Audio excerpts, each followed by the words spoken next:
I'd like to ask you about the trip we were both recently on to Saudi Arabia.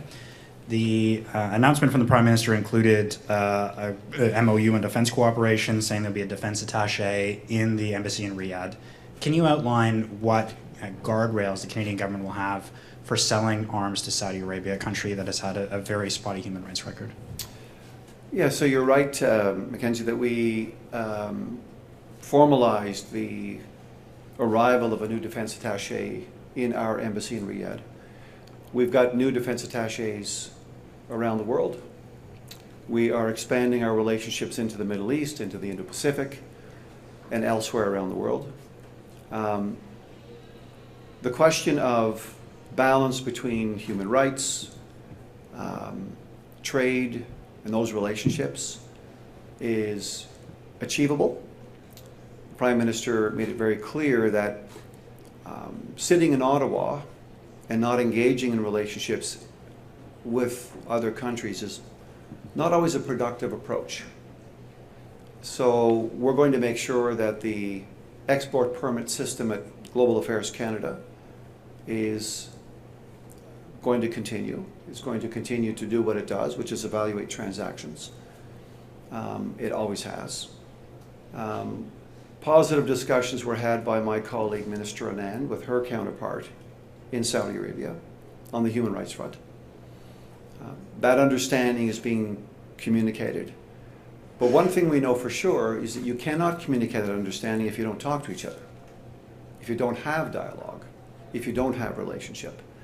So part and parcel of our mission, not just to Saudi Arabia, but many countries in the region and elsewhere, is Canada's exercising its values in the world, but we're also capable of pursuing trade opportunities. We're moving to grow our economic pie. We're moving to make of defense an important industrial sector for the country's future. Just yesterday, the Prime Minister and I were at General Dynamics Land Systems announcing a special relationship with a company that's employing 600 small and medium-sized enterprises. Has 1,700 employees and families on their payroll now, and 10,000 additional employees around the country. So we see this as an integrated approach to our domestic economic situation and our international relationship. There is, though, a difference between having a conversation and engaging with someone and selling them arms. The Canadian government has issues before. The light armored vehicle deal was very controversial. Saudi Arabian government didn't pay Canada for many years for that deal. Yeah. There have been credible allegations from NGOs that the Saudi government has used military equipment on their own people. Why would Canada want to engage in arms business with a country that has a record like that? We're confident that the export permit system that we have in place now will play an important role on any eventual sales to any country. That's something that we examine regularly at Cabinet, for example. So those discussions will continue, that process will continue.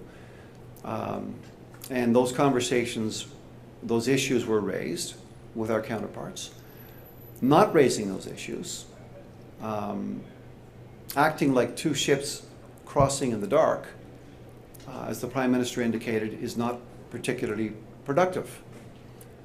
We need to engage with the world, and we are engaging with the world, which is why we brought a balanced approach to our relationship in Saudi, and those conversations will continue.